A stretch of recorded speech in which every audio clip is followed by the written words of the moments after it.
live. What's up, party people? We are live. And look who I'm with. Are y'all seeing this? So welcome for those of you who are new to me. You are on the Move the Crowd page. So my name is Rock Goddess. I am the founder and CEO of Move the Crowd. We are an entrepreneurial training company. We are committed to purpose-driven game changers, people who are passionate about making a difference in the world, people who are ready to take their message and their movement to the world because they know that we need it. And it gives me so much joy to be like hot off the Spirit Junkie Masterclass weekend with the one and only. And you got to know, y'all, like, Gabby is one of the great loves of my life, like just true. You know what I'm saying? Like, I love her like with every fiber of my being and have had the joy and privilege and honor of bearing witness to her unfolding and blossoming and exploding in all of the best ways over the last 11 years. Gabby, can you believe it's been 11 years for us? I can. I believe it. I feel like I've known you for a long time, a lifetime. Yeah. And for those of you out there who don't know, Ra was a really big influence in my own healing journey and my career, and really helping set me on a path that was straight. So lots of love all around right now. Lots of love. Wow, listen, Mama. I mean, you did the work, and you were clear. Like a lot of what we're going to be talking about today, like the title of our conversation today is "Who Are You Not to Be?" Right? And you all, in our last conversation, if you were on my page, we were talking about being born to shine, and I raised that Marianne Williamson quote, which often gets attributed to Nelson Mandela, but I raised that quote about like, who are you not to shine? And and we are literally building on that conversation today, and like, who are you not to do this? And so, like, there's so many places, we can go, GV. And like, I was thinking about those early days when we were dreaming and conspiring, and and you were just channeling. I want to do this, and I want to do this, and I want to go this, and I want to have this, and I think I want to bring this, and this is what I want to create in the world. And like, you've done it and more, right? And I don't know about you, but like, I sit like every day I'm just blown away, because like we saw all these things come to pass, and then all these other amazing things that we didn't even know were going to happen to, and we're just getting cooking. Like I keep saying to people, she's just getting started. So like the journey, Gabby, like the beginning, when did you first hear that mumbling, that rumbling? And then like, how did you start to step in and really allow yourself to even let those callings, those whispers in? Well, I think that there was plenty of blocks in my way throughout my journey, and I've continued to work through them, heal belief systems. But one area where I never felt blocked was this: who are you not to be? And I think I actually really don't know why I always believed so deeply.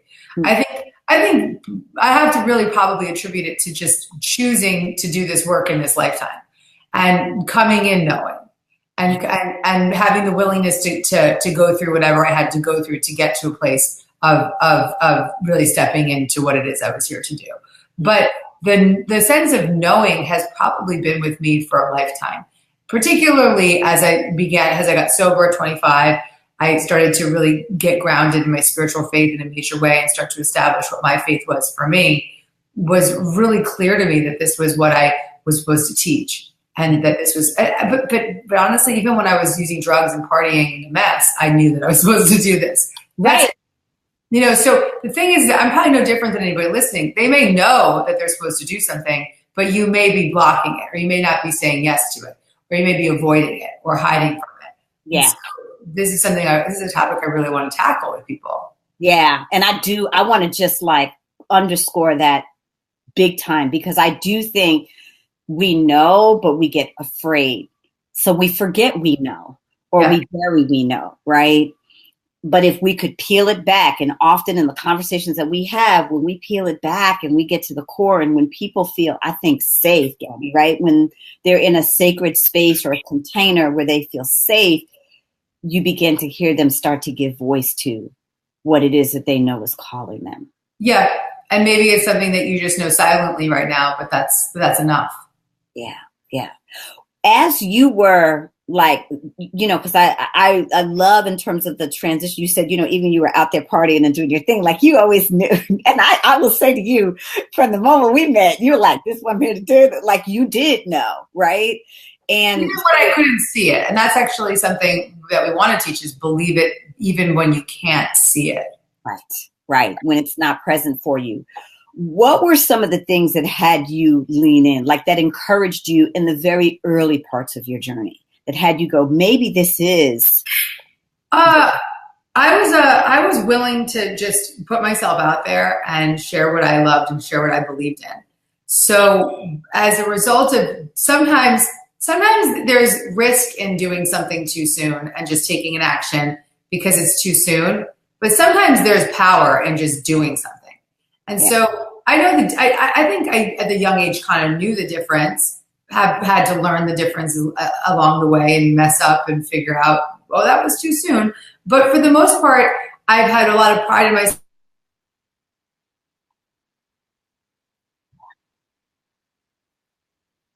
On that microphone and talk to these college students about how to feel better, or let me just do this thing. So early in my 20s, I was just doing it. I was just going and finding places where I could speak publicly for free, finding people that I could support, coaching people for free, just doing it. And that's the greatest way. This is the greatest form of confidence. It's actually life cred. Just saying, I have the ability to take an action because I have done it myself. Yeah. And that is something that I just really, really strongly get behind. So that willingness to just say yes and jump in is probably one of the greatest things that we could do. Yeah. In those early days when and I love what you said, because, sometimes you get out there and you do hit those bumps like, oh, look, too soon or too quick, or I'm trying to force something that doesn't quite want to happen or isn't quite ready to happen. How did you, when you like had those days when you wanted to quit? Yeah. And, we'll talk about now, right, Gabby? Because people, I don't think I ever wanted to quit. What, say it again, Mama? I never wanted to quit. Yeah. There were days of uncertainty. There were days of uncertainty. Yeah. What is it? So what did the uncertainty look like for you? It's funny. I think that the biggest uncertainties for me were, how am I going to continue to hold all this together? Because I didn't set myself up with a team of people for a long time. And now I have it, but I didn't have for a long time of people that supported me in what I was doing. So my biggest block was trying to do it all on my own. And so my biggest uncertainty is how will I be able to maintain and sustain this? There was never really uncertainty like how am I going to do it? How am I going to show up? It was how am I going to sustain it? Mm-hmm. That was not a good way. And I think there are a lot of people who are in that place where they maybe feel like they're really good at getting it started, but maintaining it and even growing it, So what were some of the biggest insights that you had as you sort of said, okay, I'm doing this. How am I going to maintain it? Like, what is my relationship to team? Because I heard you say like doing it all yourself. Like, at what point do you sort of say doing it yourself is a sense of empowerment? And at what point is it sort of like a shooting yourself in the foot? Oh, I think the whole time is a shooting yourself in the foot. I think you taught me team early on, but I didn't listen to you until like 15 years later. So right. Later. So, really 9 years later, but and you've been instilling it in me from the very beginning. But I think that you need to get that support from the get-go, even if it's an intern or $10 an hour employee or a contractor or something. Mm-hmm. You gotta ask for help from the get-go. What are some of the biggest boundaries that you think people encounter in terms of why they don't get the support that they need? They don't believe that they deserve it, and they have a belief system. A big one for me was the belief system: if I don't do it, nobody else will. And let me tell you something. As much support as I've gotten, I still felt that today.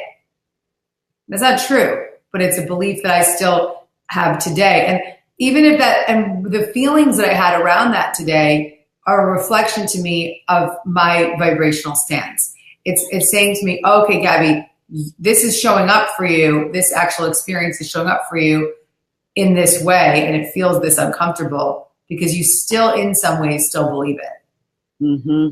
And you have the opportunity at each level to start to look at, okay, how much do I believe now? Yeah. How much do I believe now? How do I heal, take the next cut at healing that? And I think that's right. I tuck it away. I'm like, oh, we talk about this in my therapy on Friday. and I think it's important like to say that, G, because sometimes people, they sort of assume, oh, you arrive and, miraculously anything that you've ever grappled with disappears. And it's why I've really been recontextualizing this conversation and say, look, we are successful already. How about let's let that drama go.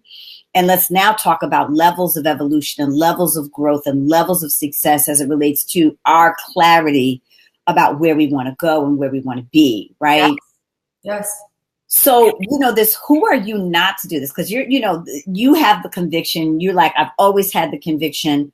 But for people who don't know that, that they have the conviction yet, what would you tell them? I would say you do know, but you're stifling it. So I think that in our hearts, we do know what we're being called to, but we're not always a yes for it. And often we're a no for it. Often we're avoiding it. We're ignoring it. We're denying it.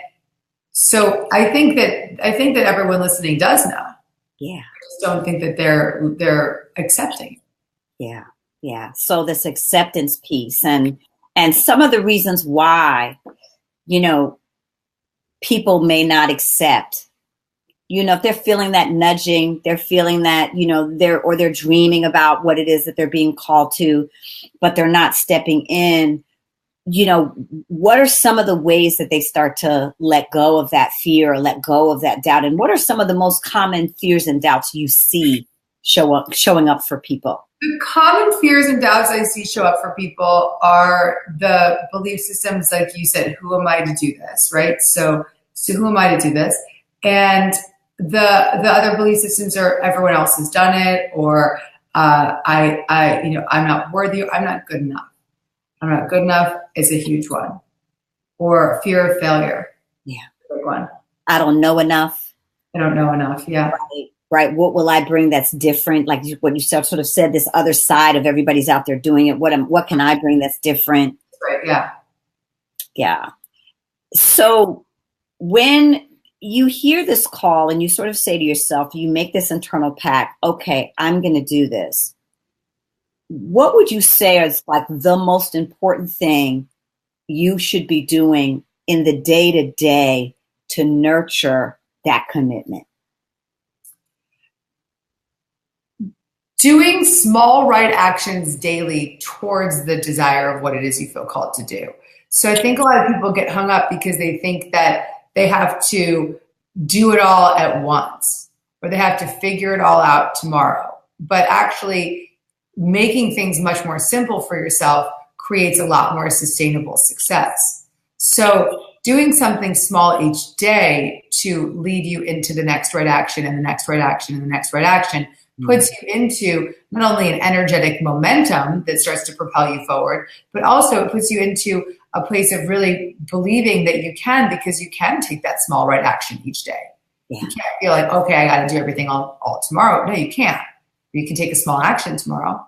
Right. So, big vision, think big, think great, but start small, work with what's in front of you every single day. And I love that, the idea of the practice, right? We are a community of practice. I'm talking about practice all the time. And this idea of being in action around what you're committed to, being in action around what's important to you, and doing that consistently and building that muscle consistently is what enables you to get that road underneath your feet and actually start to see progress. That's right. So what was the pivotal moment when you decided, like, I've built this movement, I've called souls into this conversation of how to heal and transform, but now I really need to focus on teachers. I need to focus on people who are also looking to heal and transform people. What was the sort of shift for you? Well, 5 years ago, I was sitting on a yoga mat in a Kundalini yoga and meditation teacher training, watching a video of Yogi Bhajan. Mm. And in the video, he said something that changed my whole life. He said, I'm not here to create disciples. I'm here to create teachers. And I wrote that down. I wrote it down and I was like, damn, that's what this is about. That's what this whole thing is about. This is about not being the one individual, but reminding all the other individuals of their leadership and their strength. Then that's when change can occur. Yeah. When the many have collectively decided to say yes and to support and to teach and to serve, it can't come from individuals anymore. That's an old school way. Yeah. And you know that not to take anything away from those individuals that had impact, right? Like Gandhi, Martin Luther King will say thank you. Right. But we need to talk to the many. Right. And in both of those cases, there were many leaders that supported and gave voice to, right? And amplified those. Yeah. I think that there were movements behind those messages and those messengers. I think that this is a time, we're living in a time where everyone needs to be a messenger, though. Yeah. Let's talk about that, G, because, you know, this call to teachers, clearly it was about tipping from this idea of disciples to teachers. Clearly it was about the call to movement, right? Why do we need to do this, right? So we talk about like, who are you not to do this, but why do we need to do this? And why do we need to do this now? There are far more people in need than there are people doing healing services and spiritual work that are empowering others. That there's a huge imbalance, and so we need to, in order to balance out the energy of these times, we need more people rising up. So it's an energy shift that has to occur because there's so much negative banter. There's so much divisive nature. There's so much hate. There's so much separation. So the only way to dissolve that separation is to balance it with a new energy. So the more, and that energy can't just come from 1 or 2 or 3 or 4 or 5. It has to come from the masses. So the more people that decide I'm going to teach, then the more people that get taught. Yeah. And I think that's I say this all the time, right? Like when we start to sort of go, oh, who are we? Or, oh, it's been done before. I'm like, y'all, there's 7 billion people on the planet. And there is no one person, I don't care who you are, who's going to get it all, get everybody, right? And to this point that when we look at the ratio of people who are struggling and suffering to the ratio of people who have the ability to impact and have an impact, it's massive. Now, we know the goal is as leaders to shift those odds, right? Because we're serving, because we want people to be ignited in whatever it is that they have to contribute. And we light up the field and create the ecosystem of contribution that ultimately heals our planet, right? Like that's where we're going. But I think this idea of, and I think the distinction is like, where do we take on this sort of marketing and branding paranoia versus where are we in our leadership and in our call from God or in our call from spirit or divine or whatever you want to give name to it for, source, love, whatever you want to call it. And the opportunity to hold that conviction while we figure out how to make it manifest in the world, right? Because I think that that's also where people get stuck. So yeah. Let's talk a little bit about that. Yeah, I think people get stuck when first and foremost, a lot of people are stuck from the standpoint of feeling the energy of the times and feeling overwhelmed and fearful, so much fear. And it's understandable. And I have so much compassion for what everyone is going through. We're all going through it. So that in itself can be stifling. But at the same time, it can also be empowering because you can see, okay, there's so much around me that's in crisis. I'm called to do something about it. We will start channeling that Martin Luther King or Gandhi through us, right? So letting those leaders remind us to lead because we are being called right now. So I think that we have to just be really conscious of of not letting the fears of the world stop us from doing the things that we're here to do and having the voice that we're here to have. Yeah. Now, I want to kind of lean into this idea of like, what is some of the nit grit of this, right? Because often people kind of go, okay, I got the passion, I got the conviction, but I'm not really sure what I should be doing, or I don't believe that I can do this and eat and thrive, right? So I have a message. Okay, GB, I'm willing to step in, Gabby. I hear you. I feel you. I'm feeling the call of these times. How do I do this in a way that is sustainable? How do I do this in a way that actually enables me to sustain myself and my message? So I think there's a big, long answer to that. And we have a training series that we just put out about confidence, abundance, and impact. And so the confidence part we've begun to speak about, really saying, okay, there's more people out there that are in need than there are doing the work. That in itself can give you the confidence to say, I got to do something. Right. The abundance part is really a mindset shift. It's really, really recognizing that when you really reorganize your belief systems around lack and you start to claim your awareness of abundance, then that abundance begins to flow. It's a very natural order. And there's specific steps we need to take to dismantle the belief systems that keep us in a story of I'm not worthy. Right. And that's the same for impact too, because it's like if we're in a story of who am I to make that impact, then we're going to have a real hard time taking those steps to really have that voice that we're here to have.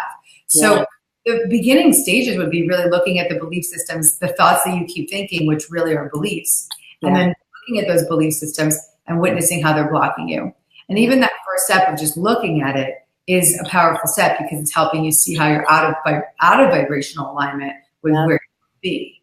Yeah, I think that, it's interesting because I'm in these conversations so much and everybody wants the tips and the tools and the formula, and that has its place. But you and I both know that mindset is so underestimated. The degree to which how you think because it governs all of the choices you make, including how you capitalize on the tips and the tools and the resources you get. It all starts there. You could have the best business plan or the best strategies, but if you don't believe, then they will not be seen through. They will not have the impact. So it's all, and really a belief is, as Abraham says, the belief is just a thought you keep thinking. So starting today, one of the simplest ways to begin to heal is to start to just pay attention to the thoughts you keep thinking. Yeah. What are the thoughts you keep thinking? I mean, for me to say today that I was feeling like if I have to do it all, the thought I keep thinking is I have to do it all. And that's still a lingering thought that I have to still heal. Yeah. Yeah. And there's something about this idea of like how we begin to train ourselves to see what we are saying, because for some of us, it's still very unconscious, right? For others of us, it's like, I see it, but I don't know how to shift it, right? And so part of the work we know and part of what we want to invite you into in a minute is to sort of like, how do you begin to get on the court and really create the space to start to deal in a very real and intentional way with some of those conversations. I know we got a bunch of folks on, and I'm just going to turn a little bit, GB, if we maybe take a couple of questions just to see. People are sending lots of love. So, Tish Levi is saying, spot on, ladies. Spot on. Kiara, so timely. Yes. Watching from Burnett, Texas. What's up, Texas? So I'm curious about whether or not you all out there who are watching in this moment have a question. It's interesting. Payal is saying, this big question of how much do I believe now? And I do want to say, like, I want to underscore that, Payal. First of all, sending you so much love, Mama. So good to see you on. And how much do I believe now? And Gabby, I think this conversation of the urgency of the times, and that combined with what naturally lives inside of us that wants to rise, to me, it's like this has got to be rocket fuel right now. It's got to be rocket fuel right now. So much so that we're willing to do that tougher work, that tougher mindset work, right? Those places where we might sit down on ourselves. What were some of, as you were sort of coming into like, this is my life's work was always there, but coming into the business of it, this healing, this idea, I've got to do it all by myself. what were some of the other sort of tougher, more stubborn transformations that you felt like you had to go through to sort of get to a place where you really could allow more? Right? I think that by far the biggest block for me was the belief I have to do it on my own. And it was so detrimental that it was going to ultimately it made me very unwell, and mentally and physically. And so that to this day, I think, has been the biggest block that I had faced, and the biggest issue that I had faced, and continued to heal. Yeah. So other blocks along the way, I think, may have just been so insignificant that I don't remember, because that one was so loud, that it was so present. It was something that was so terrifying, because it really does manifest into work addiction.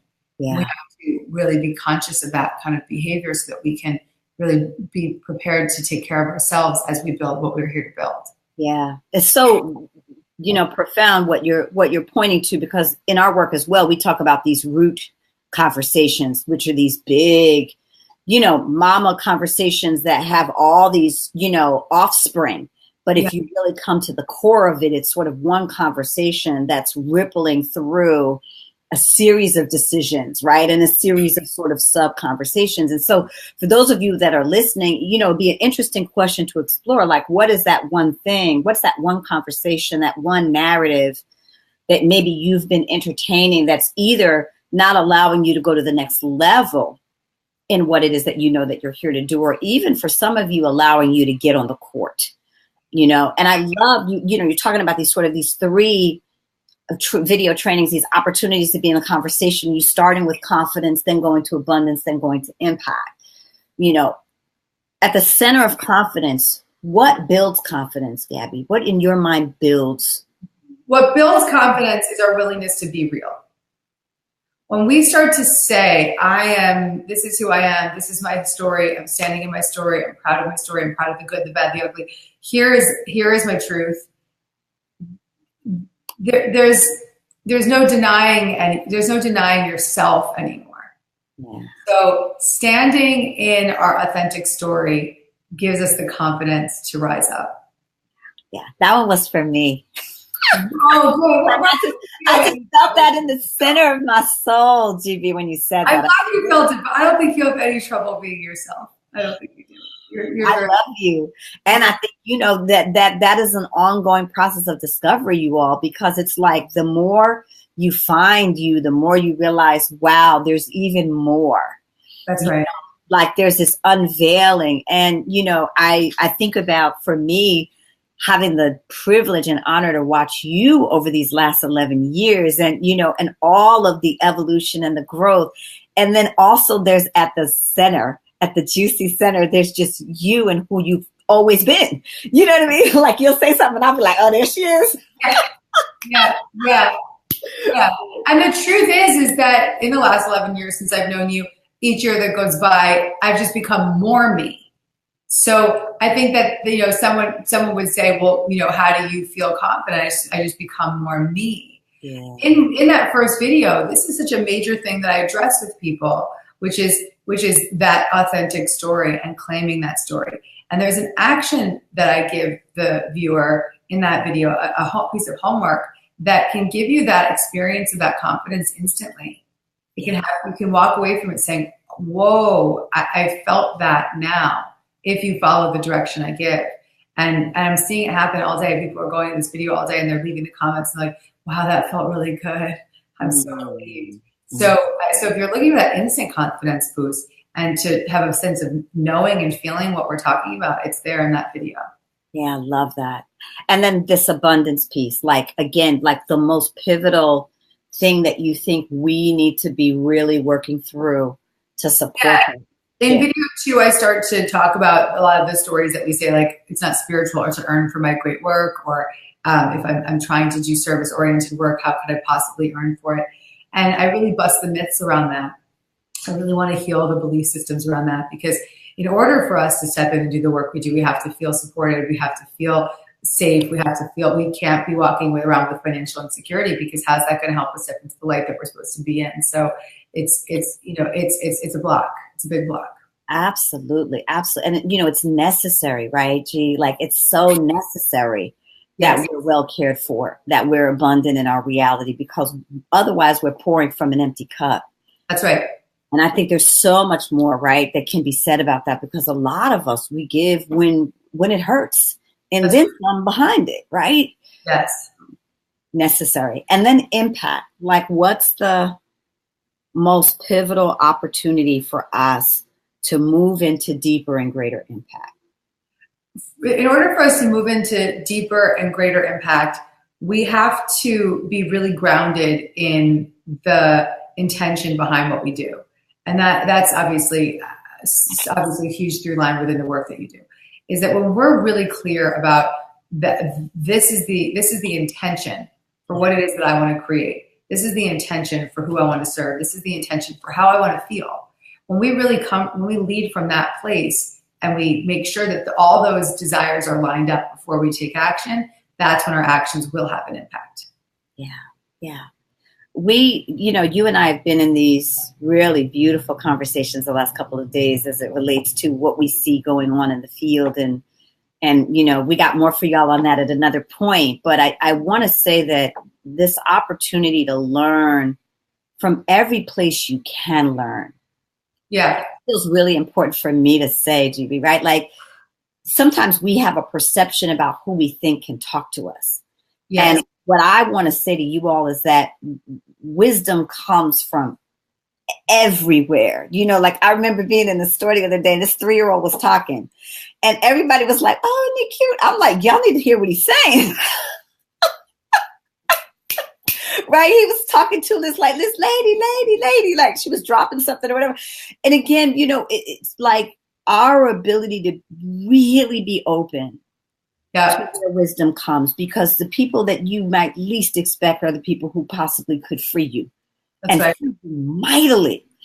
And I want that for us. I want that for everyone that we serve. I want that for everyone that you serve, GB. You know what I'm saying? Like, so I want to say that to you all, because we are well aware of a lot of what's been moving through the field right now. And like I said, we're going to have another moment to talk more with you about it. But I want to say to you that anything that Gabby has said today resonates for you. I want to invite you to lean in. We're going to put up the offer for this incredible 3-video training on confidence, on abundance, on impact.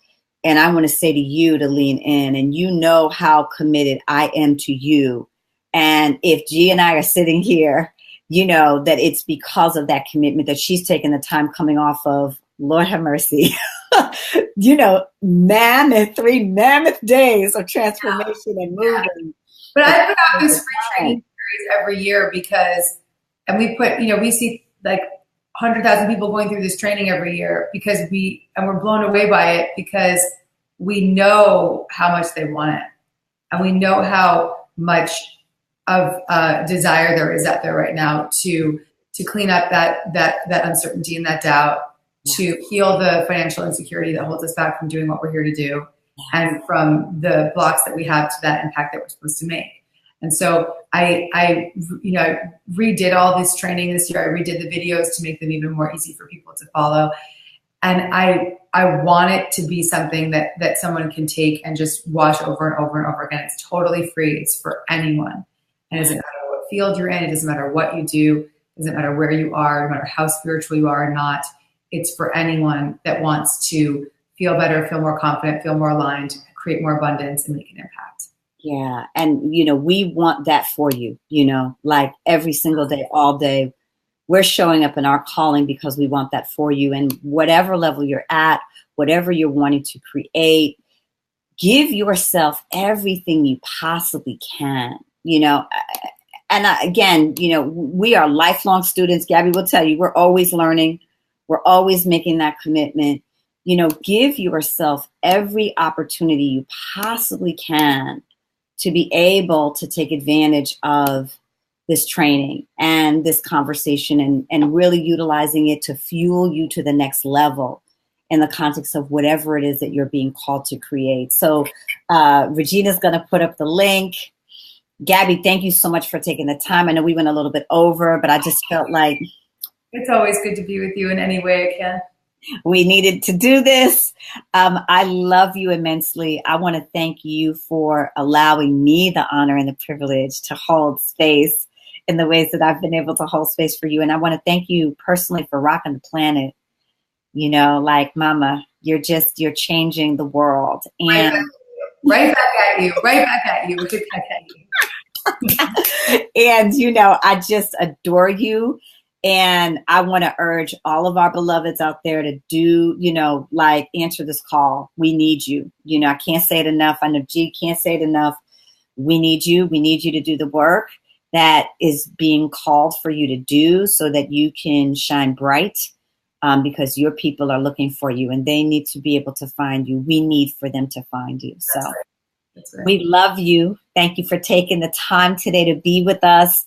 We're going to keep the chats and comments moving. We'll make sure Gabby gets your questions. If we didn't get, you had a question and we didn't get to it. You join at free training. We're answering. I'm on the chat the whole time. I'm going back there now to go respond to people's comments. And there's a tremendous amount of comments because there's a lot of people following the homework I gave them. Yeah, love that. So do the homework, and then for sure, your homework is an action step that will give you an instant confidence boost. I don't want to call it homework. Homework sounds like it sucks. It's an action step for an instant confidence. So listen, you know how I feel about homework, girl. Homework makes the home work. So you know what I'm saying? Action step, homework, do the work. Y'all know. Do the work. We love you and do the work. Thank you so much, GB. Love you, love you, love you immensely. You all make sure you hit the links up. If you're watching this in the replay, please make sure you're taking advantage of the training that Gabby's offering so generously. And, you know, y'all keep leaning in because now is the time. Now is the time. Now is the time. Bye.